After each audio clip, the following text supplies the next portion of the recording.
동사 6번째 시간, 문장의 오형식 2번째 시간입니다. 오늘은 지난 시간에 이어서 문장의 오형식 중에서 오형식에 대해서 같이 알아보는 시간을 갖도록 하겠습니다. 오형식은 주어, 동사, 목적어, 목적격 보호로 이루어져 있다고 지난 시간에 말씀드렸는데요. 오형식에서 중요한 것은 목적어와 목적격 보호의 관계다. 즉 목적격 보호의 형태가 바뀌는 것이 시험에 출제가 된다고 지난 시간에 많이 강조를 했습니다. 잠깐 복습을 하면 목적격 보호 자리에 들어오는 기본적인 품사는 형용사나 명사가 기본이 되지만 동사에 따라서 to 부정사만을 써야 하는 경우가 있다까지 지난 시간에 공부를 했습니다. 오늘은 이 목적격 보호 자리에 동사의 원형을 쓰는 경우와 현재 분사를 쓰는 경우 그리고 과거 분사를 쓰는 경우를 하나씩 한번 알아볼 수 있도록 하겠습니다. 먼저 살펴볼 동사는 지각동사인데요. 지각동사라고 하는 것은 우리 몸의 감각기관을 통해 어떤 대상을 인식하는 의미를 나타내는 동사를 지각동사라고 한다라고 이해를 하시면 됩니다.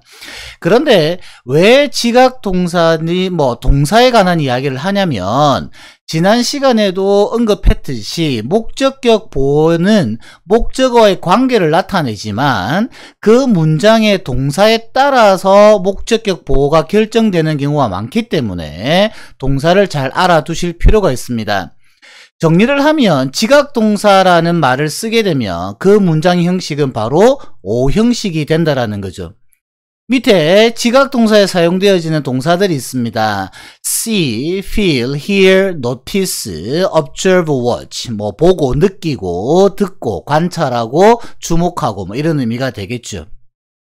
예문을 잠깐 보게 되면 I saw him cross the bridge. I saw him crossing the bridge.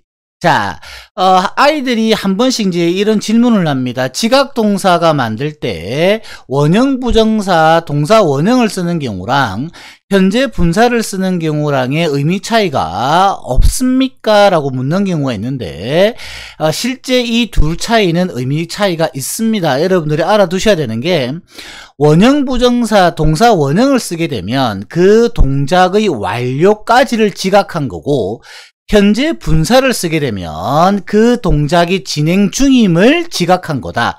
그러니까 무슨 얘기냐면 위의 예문에서 I saw him cross를 쓰게 되면 나는 그가 크로스한 것을 완료한 것을 보았다. 다시 말해서 나는 그가 다리를 걷는 것을 보았다. 즉 그는 다리를 건넜다라는 사실을 알 수 있고요. 밑에 예문에서 I saw him crossing을 쓰게 되면 내가 지각을 했을 때 내가 보았을 때 그가 건너고 있는 모습을 지각한 겁니다. 그가 다리를 건넜을지 안 건넜을지는 명확하게 알 수는 없는 거죠. 그래서 여러분들이 기억을 하실 게 일반적으로는 큰 의미 구별을 두지 않지만 원형을 쓰게 되면 동작의 완료를 지각한 것이고 현재 분사를 쓰게 되면 그 동작이 진행 중임을 지각한 것이다. 이렇게 이해를 해두시면 되고요. 그 다음 I heard my name called라는 예문이 있는데요. 나는 들었다. 나의 이름이 불리어지는 것은 이것은 지금 목적어인 나의 이름과 부르다의 관계가 수동이라는 겁니다.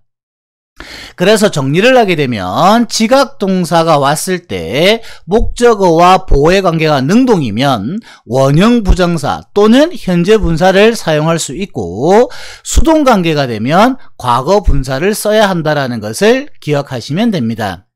그 다음 두 번째로 사역동사라는 걸 살펴보겠습니다. 사역동사는 문장의 주체가 목적어에게 어떤 동작을 하거나 또는 어떤 동작을 받거나 또는 어떤 동작을 당하도록 만드는 동사를 사역동사라고 하고 쉽게 우리말로 표현을 하면 그냥 시키는 거다라고 이해를 하시면 됩니다. 그런데 지각동사와 마찬가지로 사역동사라는 의미를 사용하게 되면 그 문장의 형식은 오형식이 된다라고 이해를 하시면 되고요. 사역동사가 사용되어졌을 때의 목적격 보호의 형태는 원형 부정사이거나 또는 과거 분사 두 가지 형태가 존재합니다. 존재한다라고 이해하시면 되고요. 대표적인 사역동사로는 make와 have, let 이 세 가지가 가장 대표적이고 get과 help도 사역의 의미를 갖더라 라고 이해를 하시면 됩니다. 예문을 살펴보면 She made him do the work. 그녀는 만들었다 그에게 하도록 그 일을. 다시 말하면 make가 사역동사고 목적어인 그가 그 일을 하는 거니까 그와 하다의 관계가 능동이므로 지금 do를 원형 부정사를 쓰고 있습니다. 그 밑에 보면 I had my temperature taken. 나는 나의 체온을 재었다라는 표현인데요. 여기서 사역동사는 have를 썼고요. 목적어가 나의 온도, 나의 체온이 재죠. 그러면 나의 체온은 재는 것이 아니라 체온이 재지는 거니까 temperature의 관계, take의 관계는 수동이므로 과거분사 taken을 쓰고 해석은 나는 체온을 재었다라고 해석을 하는 겁니다. 그리고 Let me introduce myself to you 라는 예문이 있는데요. 가장 많이 여러분들이 중학교에 입학하게 되면 보는 예문들이죠. 내가 내 자신을 당신들에게 소개하겠다. 어쨌든 사역동사 let이 왔기 때문에 지금 내가 내 자신을 소개하는 것이므로 나와 introduce 소개하다의 관계가 능동이므로 원형 부정사 introduce를 쓰고 있다라고 이해를 하시면 됩니다. 앞에서 봤던 지각동사와 사역동사에서의 차이점은 지금 뭐냐면 목적격 보호 자리에 to 부정사를 쓸 수 없다라는 겁니다. 기억을 하실 것 딱 두 가지. 지각동사와 사역동사가 나오면 몇 형식이다? 5형식이다. 그리고 지각동사와 사역동사는 목적어와 보호의 관계에 따라서 능동이면 원형이거나 현재분사, 수동이면 과거분사를 쓰고 절대로 to 부정사를 쓸 수는 없다. 이렇게 정리를 하시면 아마 쉬울 겁니다. 그리고 이제 마지막으로 사역동사 중에서 조금 조심해야 될 사역동사가 있는데요. 지금 help와 get, let 세 가지를 지금 내놓고 있습니다. 예문을 통해서 한 가지씩 살펴보겠습니다. They helped me to solve the problem. 자, 이런 예문이 있는데요. 그들은 도와주었다. 내가 그 문제를 해결하는 것을. 사역동사 help는 쉽게 이해를 하시면 수동관계인 pp가 없다라고 이해를 하시면 되고요. help는 목적어 뒤에 to 부정사도 가능하지만 to를 생략한 원형 부정사도 가능하다. 즉 help가 5형식에 쓰일 때는 help 목적어 to 부정사나 help 목적어 원형 부정사로 쓰인다라고 이해하시면 됩니다. 그 다음 사역동사 get인데요. I got him to clean the room. I got the room cleaned. 자, 이 두 예문만 이해하시면 get은 이제 이해하실 게 없습니다. get도 시키라의 의미가 있기 때문에 get은 능동인 관계일 때는 to 부정사를 쓰게 되고 수동인 관계일 때는 과거 분사를 쓴다. 그래서 나는 시켰다 그에게 방을 청소하도록. 그래서 get 목적어 to 부정사. 그 다음 나는 그 방이 청소되어지도록 만들었다. 목적인 그 방과 청소하다 clean의 관계가 수동이므로 과거분사 cleaned가 쓰여졌다라고 이해하시면 됩니다. 이제 마지막으로 let인데요. He won't let her go out. 그녀가 외출하는 걸 허용하지 않을 것이다. 그녀가 외출하는 거니까 그녀와의 관계는 능동이니까 우리가 앞에서 살펴봤듯이 let her go 원형 부정사를 쓴 겁니다. 그런데 주의하실 건 지금 마지막 예문인데요. I won't let the books be touched. 자, 일반적인 사역동사는 목적어와 보호의 관계가 수동이 되면 pp, 즉 과거 분사만 쓰는데요.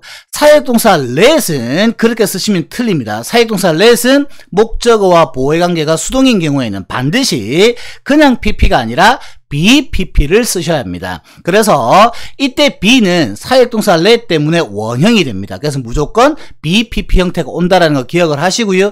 나는 그 책이 만져지도록 하지 않겠다. 그 책을 아무도 손대지 못하게 하겠다. 이런 의미가 됩니다. 그래서 지난 시간에 이어서 2시간 동안 5형식에 대해서 지금 여러분들에게 설명을 해드렸는데요. 5형식에서 가장 중요한 거는 복습을 잠깐 하면 목적어와 보호의 관계라는 거 기억하시면 되고요. 목적격 보호의 형태, 즉 형용사냐 명사냐 아니면 to 부정사냐 원형이냐 현재 분사냐 과거 분사냐를 구별하는 문제가 출제된다는 걸 기억하시면 되고 동사에 따라서 변화하는 것 그러니까 기본은 목적어와 보어의 관계, 두 번째는 동사에 따라서 보어의 형태가 결정된다. 이렇게 이해를 하시면 정말 쉬우실 겁니다. 혹시 잘 이해가 되지 않으시면 앞의 영상을 다시 한번 살펴보셔서 오형식은 반드시 정리를 하셔야 되고요.